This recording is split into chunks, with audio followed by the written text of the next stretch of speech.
Yes, sir. Welcome back to another Chop It Out film session. I'm your host, Chop It Out Podcast. I'm Ollie Maul, and listen, we're here to talk about that boy, Jayden Daniels, and Nola, bruh. The Nola game, man. And Jayden, his return to New Orleans was spectacular. And it wasn't going to be a stat-stuffing day for Jayden, but at the end of the day, you're talking about a person who put the team on his back. They won because of him. He put Washington in every which way possible position to win through converting the chains with his legs, converting the chains with his arm, even up to the final drive that was taken away from him by a holding, even a pass to De'Ami Brown that would have ultimately sealed the game for Washington. He was the reason for why they were the winners in New Orleans. Without further ado, let's take a look at a couple plays. I highlighted Jayden Daniels' competitiveness, his processing. Without further ado, hit that like button, hit that subscribe button. Jayden Daniels film session. It's up now.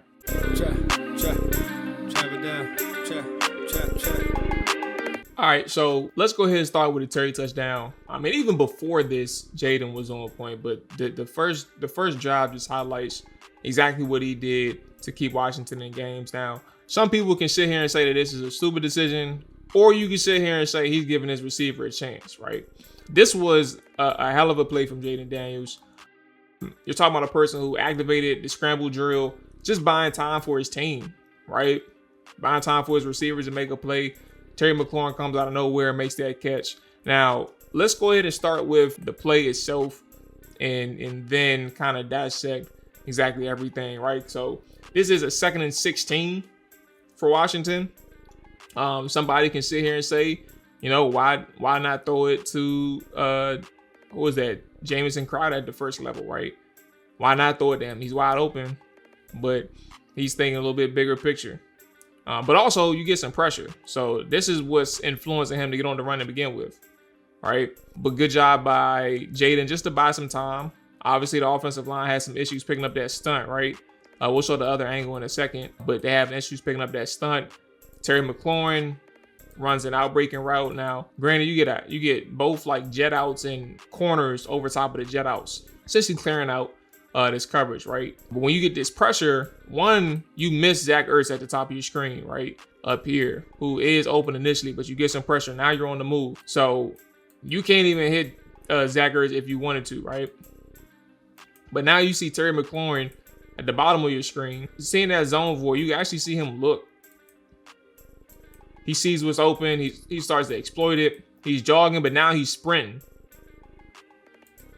Brian Robinson is not supposed to be there. If Brian Robinson is not there, shout out to Terry for making the catch anyway, but the ball is going to Terry. B-Rob doesn't know that. But if Brian Robinson isn't there, this is a much more cleaner play because Brian Robinson keeps his man on the sideline. Terry has an opportunity to go get the ball. But shout out to Terry for being aggressive. He snags it. Now you see them at the bottom of your screen with this stunt pickup. They struggle to pick it up. More importantly, it's number 90 on Andrew Wiley, who catches Wiley off guard, is able to get inside and starts the pursuit. And that's what gets things up. Chaotic is the word, right? Jayden Daniels able to keep his balance or maintain his feet after he loses balance for a second, right? Gathers himself and throws a good ball. That's a playmaker. Some people say, again, it may be ill-advised from their perspective. Another perspective is this is a quarterback that's buying time for his receivers, and he sees a situation where he can take advantage of the secondary in the moment in which the play breaks down.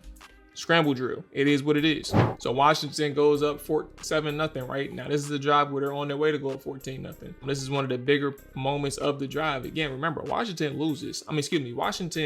is up 20-19 at the end of the game, right?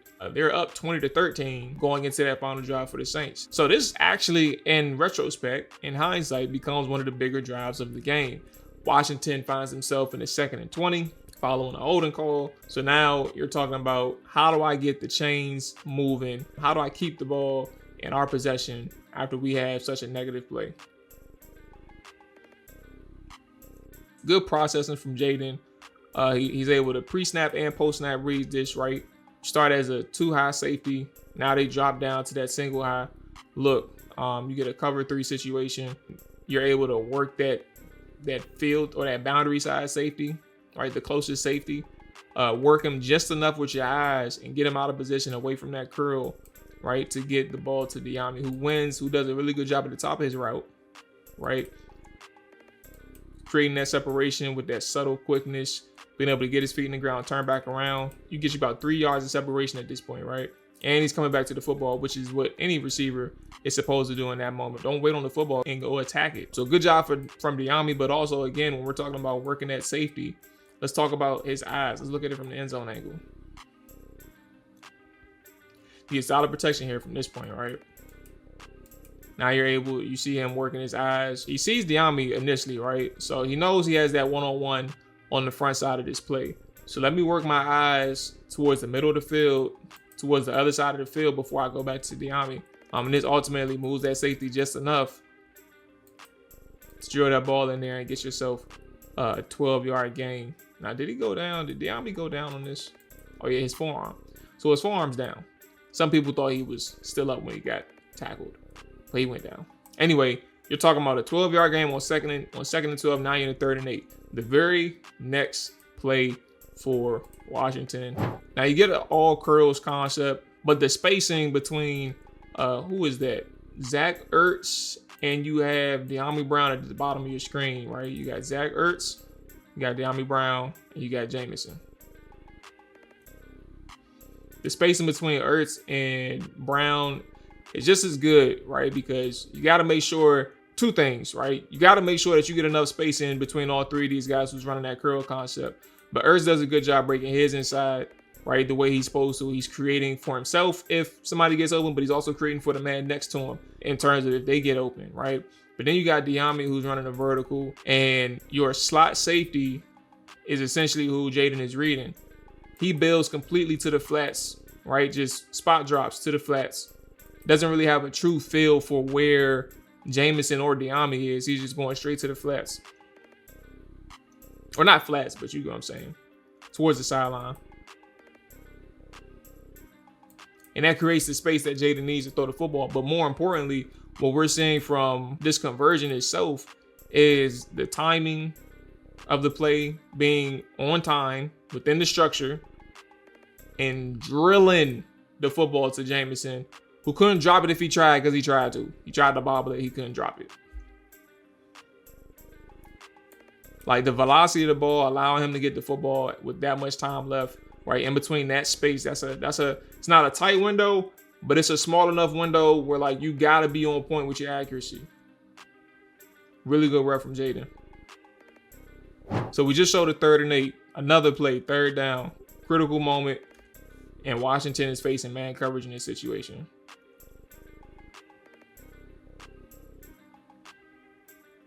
Get a one-hand snag from Zach. Unfortunately, he gets hurt on this play. He got his concussion diagnosis on this play. But again, what you're seeing from Jayden is the ball placement on point, right? You get tight man coverage in a cover 0 situation, man across the board. Good job from the blitz pick up to Sam Cosmi helping him out to get that throw off, right? Zach Ertz has to go make a play for his quarterback. He does that. It's a little high, but when I say great ball placement, it's because of the fact that it got there, right? It's 3rd down. I got to make sure I read this properly. Jayden shows the patience. He doesn't bail on the pocket. He protects he trusts his offensive lineman, and he pays him off with a completion down the field. We're talking about 1st and goal within the 5-yard line. So again, when we talk about this blitz pickup, Jeremy Nichols does a decent enough job just to hold him up until he can get some help. He gets put on his ass, but Sam Cosmi does a good job helping him, and that clears the lane for Jayden Daniels to make that throw. So good job from everybody, from Jeremy Nichols to trusting himself to get that job done. Sam Cosmi being active when he's uncovered. That's a very important thing. When you're uncovered, you have to make sure that you find something to do, find some work. And he found the right person to get some work with. Good job. Ball placement, another thing. This is 1st and 3, the very next play after that conversion. Again, man coverage, cover 0. Only place you can get it, only place you can put it is where Jayden Daniels puts it. Outside shoulder, not inside, not behind him. Terry has to go make a play. He does it for his quarterback. Now, granted, another thing for those who worried about Ben Sinnott, he had an opportunity if he didn't like Terry. But I don't blame anybody for not liking Terry. For liking Terry in the end zone, in the red zone. But if you wanted to lob it up to Ben Sinnott and trust him, go for it. I wouldn't go for it. I'd go for Terry. But you can see him on that over route. If he lobs it to the back of that end zone, similar to the Terry touchdown against the Baltimore Ravens, like get that aiming point together, you can give him a shot. Even with that defender backing him, he doesn't really see him. So Ben Sinnott can go get it. But all that to say, for those who like Ben Sinnott, you had an opportunity on that play, but Terry was the better option. Sorry.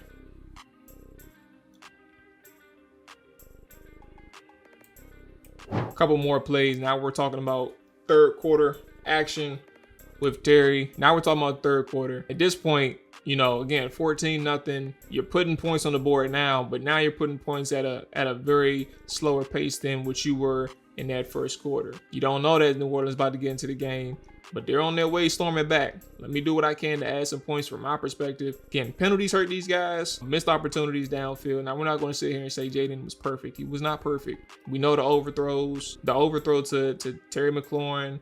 We understand the underthrow to Terry McLaurin. And then obviously he took some bad sacks, right? I'm going to spur you from that. There was some sacks that Jayden took that were on him. It wasn't perfect. But as you continue to add points on the board, elite processing from Jayden, man. This play you're talking about out of the half, it is a 1st and 10. Talking about quarters coverage. You're running 3-man game on that left side or the right side of the offense, on the boundary side of the field with Brian Robinson, John Bates, and Olamide Zaccheaus, right? Zaccheaus does a really good job turning and showing face to Jayden immediately as that linebacker crashes, right? You're talking about quarters coverage.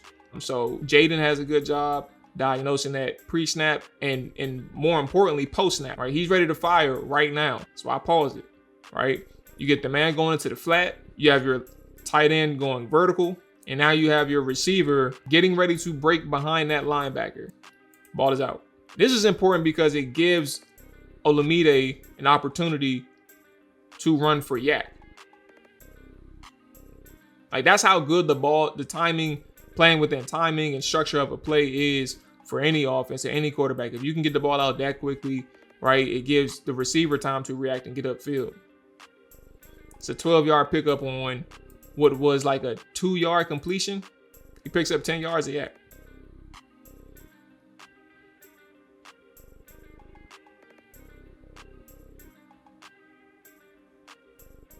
So now we're talking about the second scoring drive of the second half, getting Terry back involved, right?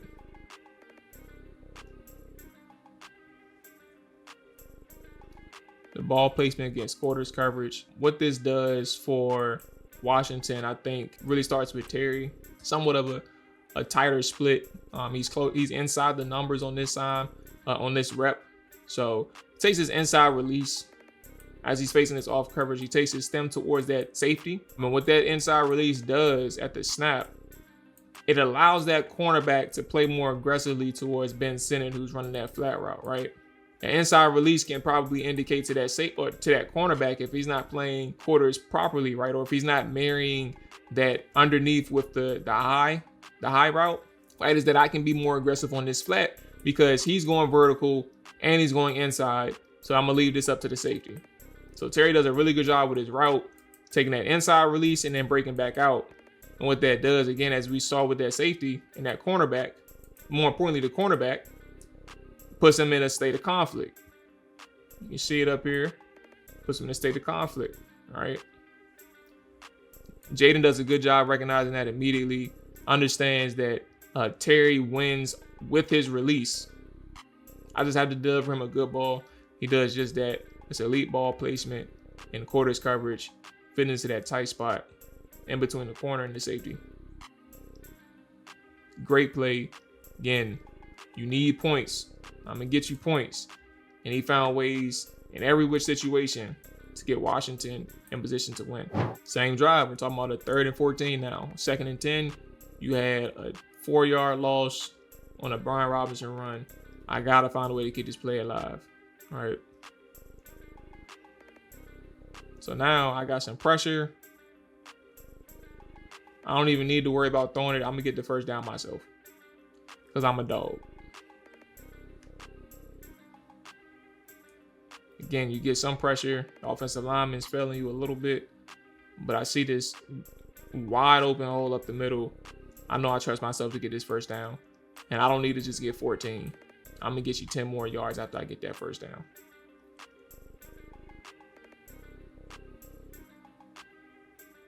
Really good rep from Jayden. Good job from Terry. Just getting a small little block, getting in the way of that defender so he can make sure that Jayden gets enough for that first down plus some. That ends up leading to another field goal attempt. We can talk about the mistakes of that that red zone, that first and goal, second and goal, third and goal situation. But you know, we are where we are. And this is the final drive of the game for Washington. Unfortunately, a holding call brings us back. But again, when we're talking about what Jayden does within his power to make sure Washington wins the game under pressure, I'm gonna get you a ball out there to make sure that we win this game. If this completion counts and there's no penalty, the game is over. It's just that simple. Because Washington either goes up 10 points or they put it in the end zone going into the 2-minute warning. So you're talking about a cover one situation.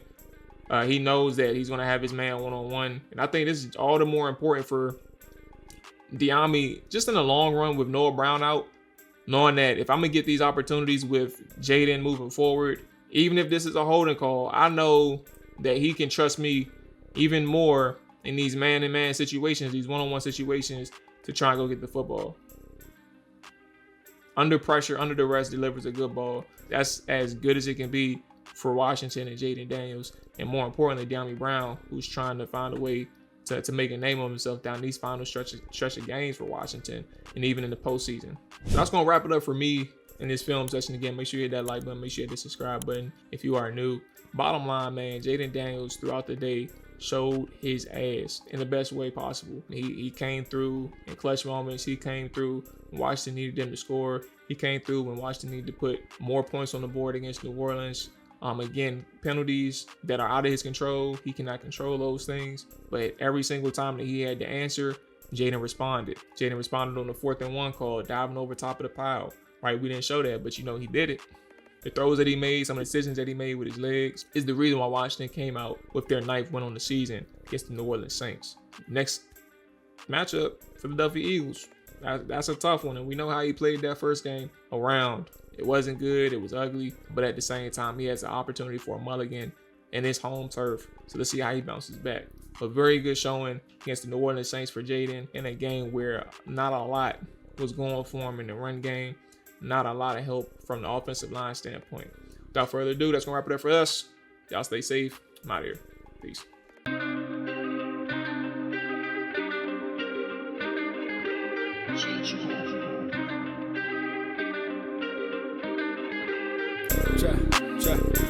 Chop it down. Chop it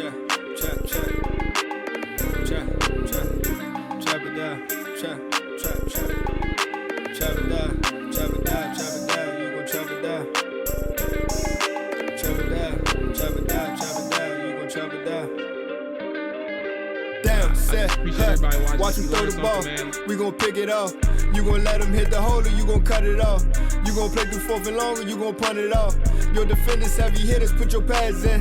Don't be looking for the ref to throw no flags in. Keep the helmet on, keep the cleats tight. You the type to want to win by any means, right? You should look alive. This is Trap or Dive.